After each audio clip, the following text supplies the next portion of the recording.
Hi there, and welcome to today's vlog. Now, before we dive into the meat, if you like, apologies if you're a vegetarian, the meat of today's talk, I want to just share with you something that came up on social media this week.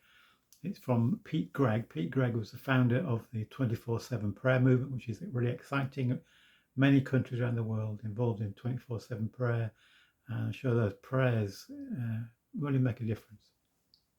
Anyway, he was put a photograph of himself with some friends from Ukraine, and this is what he wrote. For a year, Valery Kuzmich's home city of Kharkov in Ukraine has been bombed by the Russians.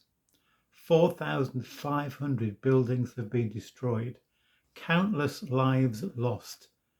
And during this time, his church has grown from 150 to more than 1,500 people.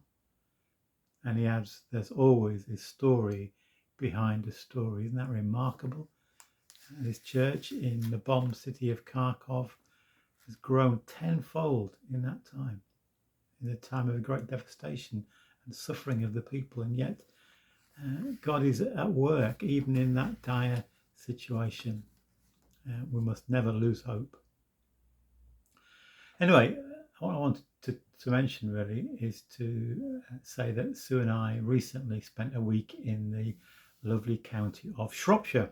We didn't know a great deal about Shropshire. I haven't been there very often over the years, but we had a lovely time and the weather was lovely.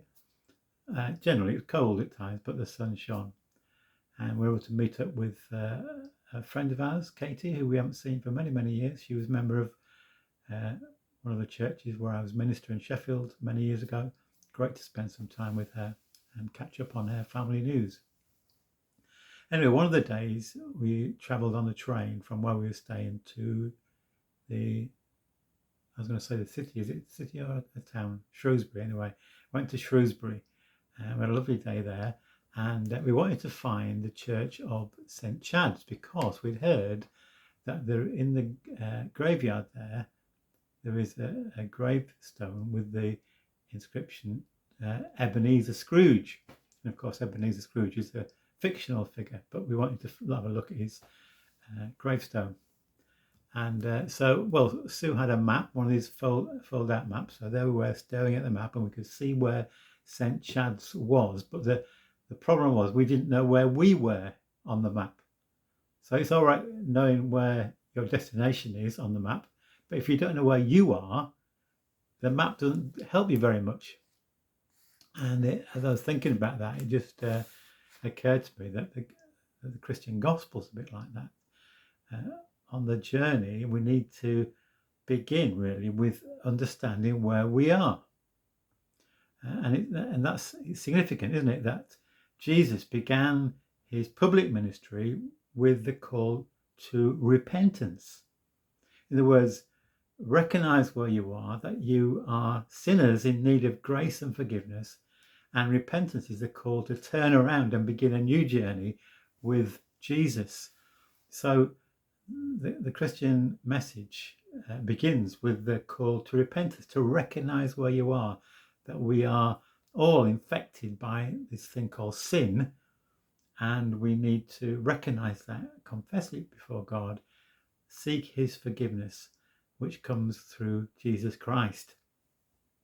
I remember a little while ago talking with a friend of mine who volunteers with the Samaritans, and I asked her what, during the time she's been working with the Samaritans, has she noticed any changes in it? What's different in the terms of the things that people might come up with, or how they respond, or what you're thinking about them? Not that she's ever going to share any personal information because they're not allowed to. I wouldn't expect it, but what I was interested that what she said was that these days people do not accept personal responsibility. If something goes wrong, it's never their fault. They're always wanting to blame someone else. And I find that fascinating. We want to blame someone else. We are never the problem. We're never the cause of when things go wrong. But what Jesus says is we need to recognize where we are, recognize our sinfulness and seek God's forgiveness, and then begin that journey with Him. And interesting, going back to our search for St. Chad's in Shrewsbury, we asked this lady, quite an elderly lady actually, walking past us in the street, does she know where St. Chad's is? She said, yeah, I know where it is. And not only did she give us directions, but she actually took us part of the journey. She walked with us. And we thought that was really kind of that lady. So God bless that lady. Thank you for your kindness.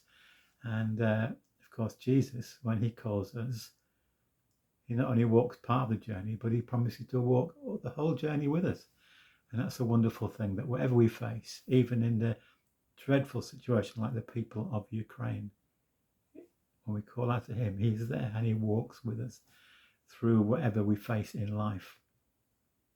So that's the story for today. But let me just finish with a quote which I came across only fairly recently from Corrie ten Boom. Corrie ten Boom was a Dutch lady who was put into concentration camp by the Germans during the Second World War. In fact, her sister died in the concentration camp. She was arrested because she was helping Jewish people, hiding them, helping them to escape the Nazis.